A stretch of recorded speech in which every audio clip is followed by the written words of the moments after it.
Marcos capítulo 16, a partir do versículo de número 9. Diz assim a palavra de Deus: Tendo Jesus ressurgido de manhã cedo, no primeiro dia da semana, apareceu primeiro a Maria Madalena, da qual tinha expulsado 7 demônios. Tendo Jesus ressurgido de manhã cedo, no primeiro dia da semana, apareceu primeiro a Maria Madalena, da qual tinha expulsado 7 demônios. Partindo ela, anunciou aqueles que tinham estado com ele, os quais estavam tristes e choravam. Quando ouviram que Jesus vivia e que tinha sido visto por ela, o que aconteceu? Não acreditaram, ou não creram. Versículo 11, diz assim: Depois disto, Jesus manifestou-se de outra forma a 2 deles, enquanto iam para o campo. Estes voltaram e anunciaram aos outros, tão pouco acreditaram neles. Tão pouco acreditaram neles. 14, mais tarde, Jesus apareceu aos 11, estando eles à mesa, e lançou-lhes em rosto a incredulidade e dureza de coração, porque não acreditaram, porque o tinham visto já ressuscitado, pelos que o tinham visto já ressuscitado. E disse-lhes: Ide por todo o mundo e pregai o evangelho a toda criatura. Quem crer e for batizado será salvo, mas quem não crer será condenado. E estes sinais hão de seguir os que crerem. Em meu nome expulsarão demônios, falarão novas línguas, pegarão em serpentes, e quando beberem alguma coisa mortífera, não lhes fará mal algum. Imporão as mãos sobre os enfermos e os curarão. Diga glória a Deus. Simplesmente creia, simplesmente acredite. Diga para o seu irmão: simplesmente acredite. Esses discípulos tiveram o privilégio de caminhar com Jesus, e Jesus os instrui, falando desde Moisés, que são os primeiros 5 livros da Bíblia, passando por Salmos e todos os profetas, que falam a respeito da morte e da ressurreição de Cristo. Eles são instruídos. Na verdade, este fundamento e esta verdade, eles já conheciam mesmo antes de serem chamados por Jesus, porque fazendo parte deste povo chamado povo hebreu, o povo judeu, eles eram instruídos desde a tenra idade a respeito dos acontecimentos futuros. Então eles já tinham ouvido falar muito a respeito do Messias, alguém que se manifestaria para a redenção, para o resgate do povo judeu, e depois também de todo o povo que aí não era judeu, e aí nós fomos incluídos neste pacote de graça. Jesus nunca omitiu a respeito desses ensinamentos. Ele instrui os discípulos a respeito do que estaria por acontecer. Imagina você caminhando com o mestre por 3 anos e meio, e ele vai falando a respeito desses assuntos, e ele não fala apenas uma vez, ele fala muitas vezes a respeito da sua morte e da sua ressurreição. Quando nós olhamos para o livro do profeta Isaías, já no capítulo 9, fala sobre a concepção, o nascimento, o ministério de Jesus se manifestando, trazendo transformação a toda a humanidade. Quando nós entramos no capítulo 53, Isaías é muito claro, quem deu crédito à nossa pregação, quem acreditou na nossa mensagem, e fala a respeito também do crescimento, do desenvolvimento do ministério de Jesus, e a sua morte e a sua redenção, e os efeitos da morte e da ressurreição de Jesus sobre toda a humanidade. Quando Jesus ele morreu, logo do primeiro dia da semana, bem cedo, Maria Madalena, uma mulher a qual Jesus já havia expulsado 7 espíritos, que seguia Jesus e acompanhava Jesus e se dedicava ao ministério de Jesus. Ela vai bem cedo ao sepulcro, e quando ela chega ao sepulcro, Jesus já não estava mais lá, ele havia ressuscitado. E Jesus se manifesta a ela, Jesus se revela a ela. Então ela sai para compartilhar com os demais discípulos que caminharam com Jesus. E quando ela compartilha e ela fala do que havia acontecido, a Bíblia diz que eles não acreditaram. Eles não acreditaram que era possível que Jesus tivesse ressurgido dentre os mortos. Mais tarde, Jesus vai aparecer aos dois que iam ao campo, que são os dois que iam no caminho de Emaús, a aldeia. E Jesus vai se revelar a eles, e eles também voltam para a cidade para compartilhar com os demais, dizendo: nós estivemos com ele. Jesus foi à nossa casa. É verdade, ele ressuscitou. Também eles não acreditaram. Eles não acreditaram. Então Jesus vai se apresentar aos 11. E Jesus então vai lançar-lhes nos seus rostos a respeito da incredulidade que tinha tomado conta do coração deles. É possível que na nossa jornada e caminhada com Jesus, em algum instante, o nosso coração seja tomado também por algum tipo de incredulidade. E a gente deixa de crer em algumas coisas.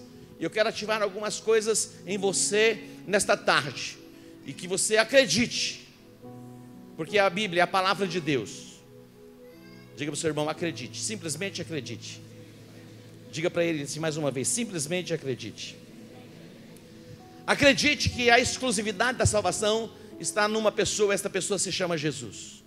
A Bíblia diz no livro do profeta Isaías que em nenhum outro há salvação, em nenhum outro, nenhuma outra pessoa, nenhuma outra instituição e nenhuma outra divindade criada pelos homens há salvação. A salvação é a exclusividade de uma pessoa, e esta pessoa se chama Jesus. Algumas pessoas, elas argumentam e elas dizem assim: todos os caminhos levam a Deus. E eu vi uma canção, não me lembro se era do Cates Barneia, que dizia assim: todos os caminhos menos um leva a lugar algum. Já dizia o poeta: todos os caminhos menos um leva a lugar algum. A exclusividade da salvação está numa pessoa, e esta pessoa se chama Jesus. A salvação não está numa denominação, a salvação não está numa instituição religiosa, a salvação não está numa instituição de caridade. A salvação nós encontramos numa pessoa, e esta pessoa se chama Jesus. Acredite. Os homens têm as suas concepções, as suas ideias, mas não importa as ideias e os pensamentos dos homens. O que importa é o que a Bíblia diz. E a Bíblia diz que em nenhum outro há salvação. Atos capítulo 4, versículo 12, diz assim: em nenhum outro há salvação, pois também debaixo do céu nenhum outro nome há dado entre os homens pelo qual devamos ser salvos. Em nenhum outro há salvação. A exclusividade da salvação está numa pessoa, e esta pessoa se chama Jesus. Você pode entender isso? Diga para o seu irmão: acredite. A exclusividade da salvação está em Cristo Jesus. Segundo lugar, acredite. A Bíblia diz que todos pecaram, e destituídos foram da glória de Deus, privados foram da presença de Deus. A Bíblia diz que o salário do pecado é a morte. O salário do pecado é a morte. Morte fala de separação. Quando Adão pecou, ele foi separado de Deus. Ele continuou vivendo na dimensão da carne, do corpo, mas espiritualmente ele perdeu a comunhão e o relacionamento com Deus. O salário do pecado é a morte. Diga: o salário do pecado é a morte. Acredite nisso. O pecado separa o homem de Deus. Interessante, o salmista ele se expressa, ele diz: em pecado eu fui gerado e em pecado me concebeu a minha mãe. Em pecado eu fui gerado e em pecado me concebeu a minha mãe. Nós já nascemos assim, com a marca do pecado em nós. Eu estava ontem com o Levi, e é um prazer muito grande estar com ele, e nem sempre é possível o vovô estar com ele. Eu pensei que quando eu tivesse os meus netinhos, eu já ia dar uma aliviada assim, para curtir um pouquinho mais, porque as meninas eu não tive muito tempo para curtir, que era muito trabalho, é muito intenso. E eu pensei: olha, quando eu estiver lá com meus 50 e poucos anos, deve diminuir essa intensidade, mas na verdade tem aumentado. Mas de vez em quando eu consigo estar com ele. Ontem foi um dia assim, para estar com ele, e nós jantamos juntos lá em casa, eu e ele e a apóstola. E de repente o Levi ficou um pouco irritado. Eu me aproximei dele e falei: o que foi? Ele me deu um tapa em mim assim, mas com tanta violência e tal. O pai dele está aqui, ó. Mas de onde vem essa natureza? Deve ter vindo do alto, porque a Rebeca é perfeita. De onde vem esse negócio? Não deve vir da Rebeca, a Rebeca é perfeita. Ai, ai. Mas preste atenção. aquilo não fez com que eu amasse menos, em hipótese alguma. Eu continuo amando Levi com toda a intensidade do meu coração. Preste atenção. Deus nos ama desta forma. O nosso pecado, a nossa transgressão, não diminui o amor de Deus por nós. Acredite nisso. Todos nós pecamos. A Bíblia diz que aquele que diz que não comete pecado é mentiroso. O salário do pecado é a morte, mas o dom gratuito de Deus é a vida eterna. A Bíblia diz que se nós confessarmos os nossos pecados, Ele é fiel e justo para perdoar os nossos pecados e nos purificar de toda injustiça. Quando nós pecamos, Deus não nos ama menos, Ele nos ama com a mesma intensidade. E a intensidade do amor de Deus é quando Ele envia Jesus para morrer na cruz, no nosso lugar. O amor de Deus por nós, pecadores, não diminuiu e não diminui jamais. Tudo que Deus quer é se manifestar em nós, se revelar a nós, e a presença dEle em nós manifesta a sua glória sobre a nossa cidade, sobre a nossa nação e sobre as nações da terra. Acredite, o salário do pecado é a morte. Pelo pecado original, que é o pecado de Adão, todos os homens nasceram separados de Deus. Mas através de Jesus Cristo nós somos reconciliados. Não são os nossos atos de justiça que nos justificam. Nós somos justificados pelo ato de justiça que aconteceu na cruz do Calvário. E na cruz do Calvário Ele tomou sobre si, Ele levou sobre si os nossos pecados e as nossas enfermidades, e ali Ele se fez maldição no nosso lugar. Acredite nisso. O pecado separa o homem de Deus, mas o arrependimento, quando somos processados em arrependimento, e é interessante porque quando nós vamos ao encontro com Deus, o encontro com Deus tem 4 pilares: confronto para o arrependimento, porque sem arrependimento você não volta para o centro do propósito, jamais. Para que voltemos para o propósito, o centro do propósito que Deus estabeleceu para a nossa vida, é preciso que sejamos processados em arrependimento. Quando somos processados em arrependimento, confessamos os nossos pecados, Ele é fiel para nos perdoar, e Ele nos conduz de volta para vivermos a plenitude do seu propósito aqui na terra. E quando nós vamos ao encontro, as primeiras ministrações falam de confronto para o arrependimento, para gerar arrependimento no nosso coração, porque Deus quer nos colocar de volta do propósito. Quando o filho pródigo, ele saiu da casa do pai, quando ele torna a si, ele diz: eu pequei contra o meu pai, eu vou voltar para a casa do meu pai, vou dizer ao meu pai: eu pequei, eu já nem sou digno de ser chamado teu filho, faze-me como um dos teus trabalhadores. Ele volta com esta consciência, a consciência de escravo, mas o pai o recebe como filho, e ele é restituído por causa do arrependimento. É tão extraordinário. Nós como homens temos às vezes dificuldade no processo de restituição. Que Deus nos dê graça, que Deus nos dê sabedoria, porque tudo que Deus quer é trazer restituição sobre as nossas vidas. Preste atenção, não importa o quão distante você tenha ido e se aprofundado no pecado, Deus continua te amando, e Ele não desistiu do propósito que foi estabelecido sobre a sua vida, jamais.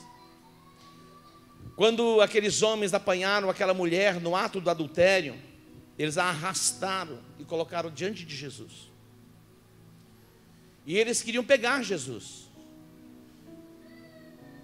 E eles perguntaram: o que deve fazer com a mulher que é pega no ato do adultério? Porque na lei de Moisés dizia que a mulher deveria ser apedrejada.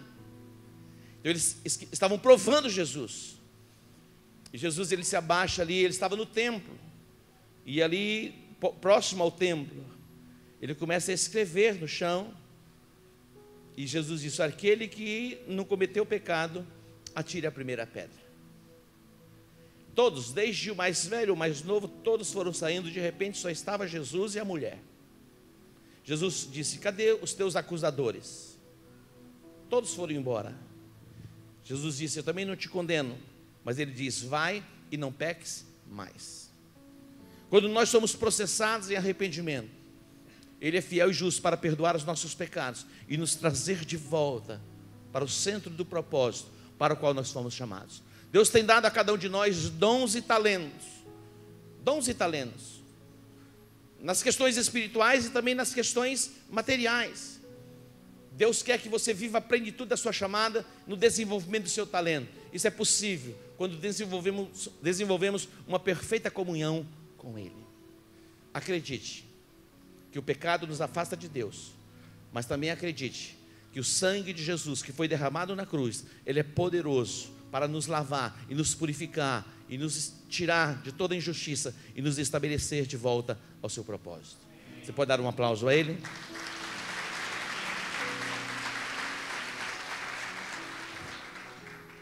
Algumas pessoas, elas pensam que as boas obras podem aperfeiçoá-las para a salvação.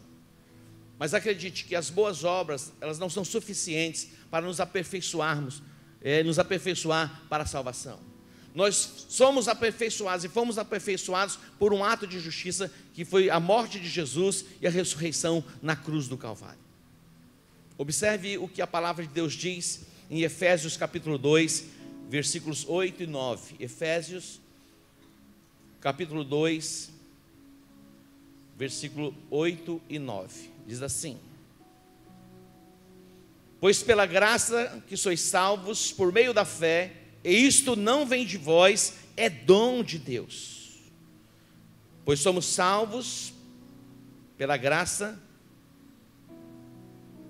por meio da fé, isto não vem de vós, é dom de Deus, não das obras, para que ninguém se glorie.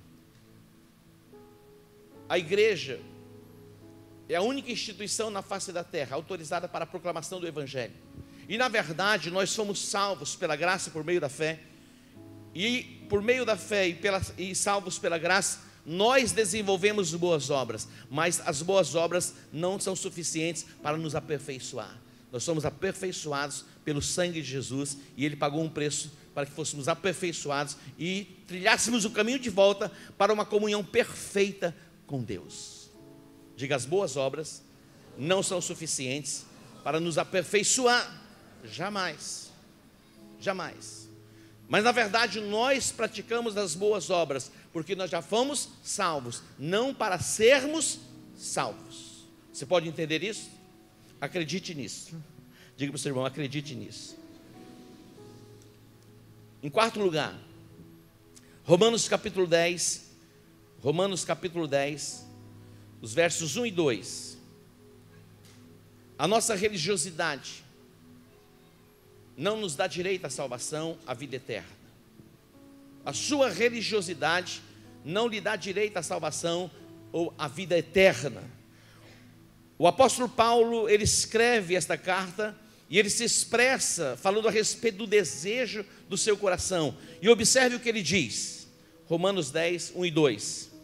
Irmãos, o desejo do meu coração e a minha oração a Deus por Israel é para que se salvem, pois lhes dou testemunho de que tem zelo de Deus, mas sem entendimento.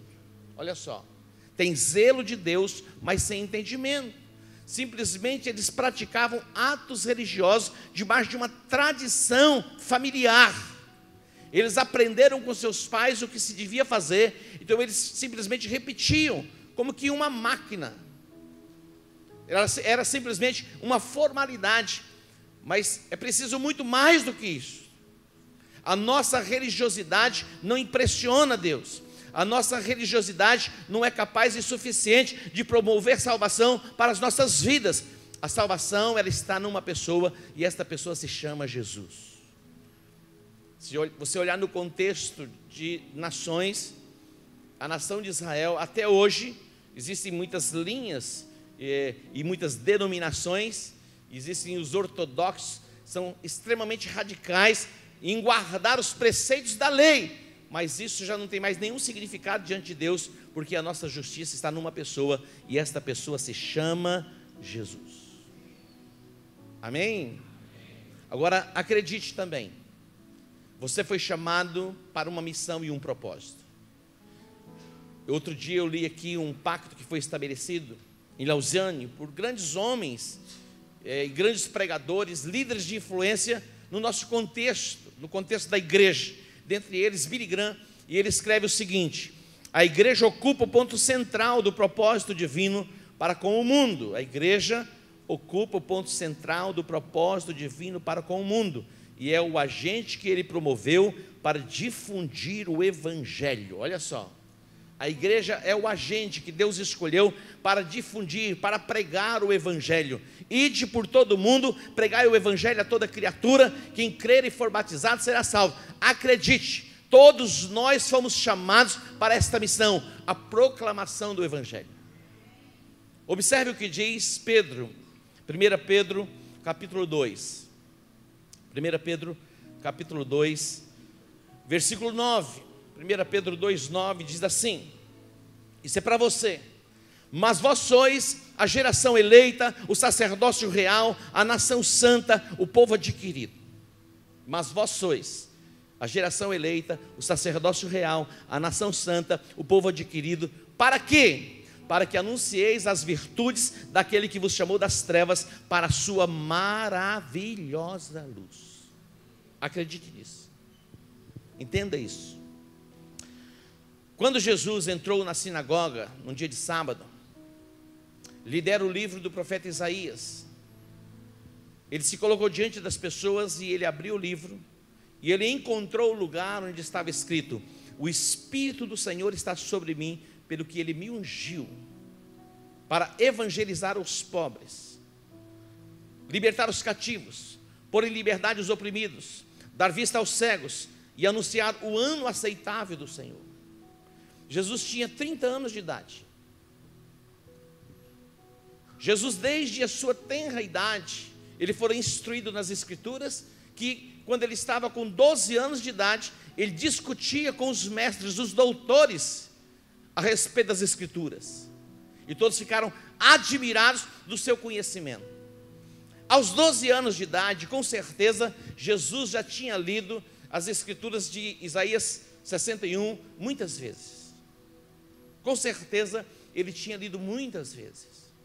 Mas agora era diferente. Agora era diferente. Ele vai ler, e quando ele lê, ele se reveste da palavra. E ele entende, esse texto está falando ao meu respeito.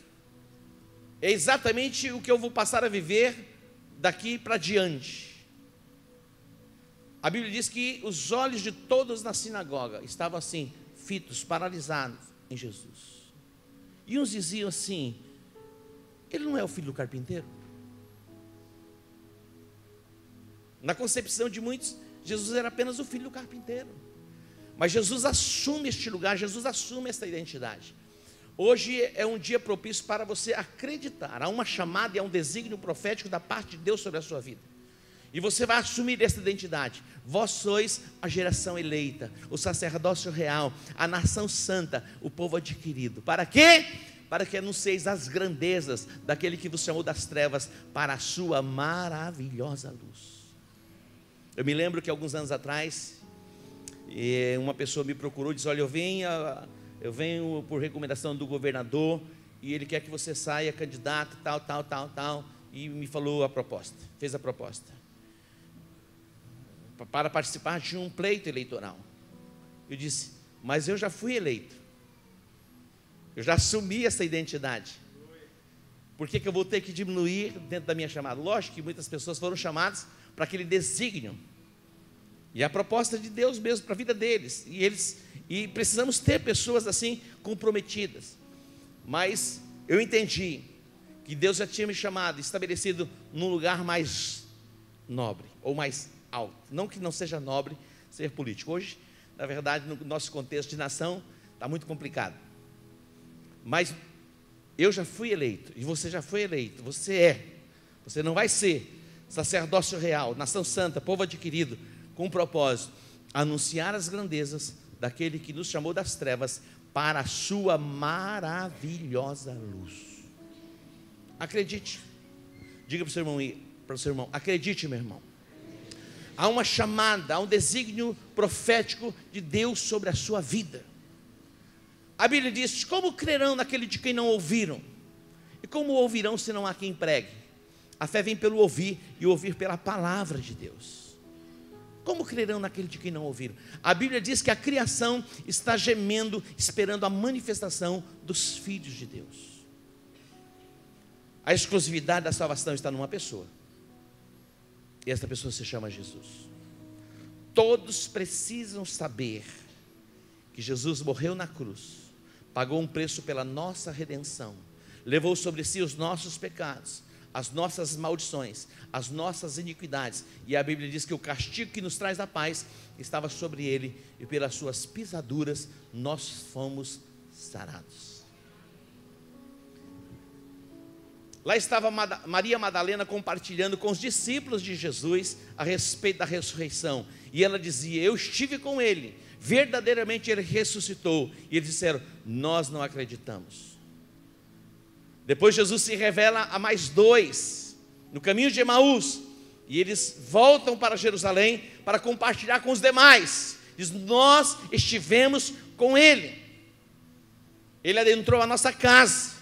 E também eles não acreditaram.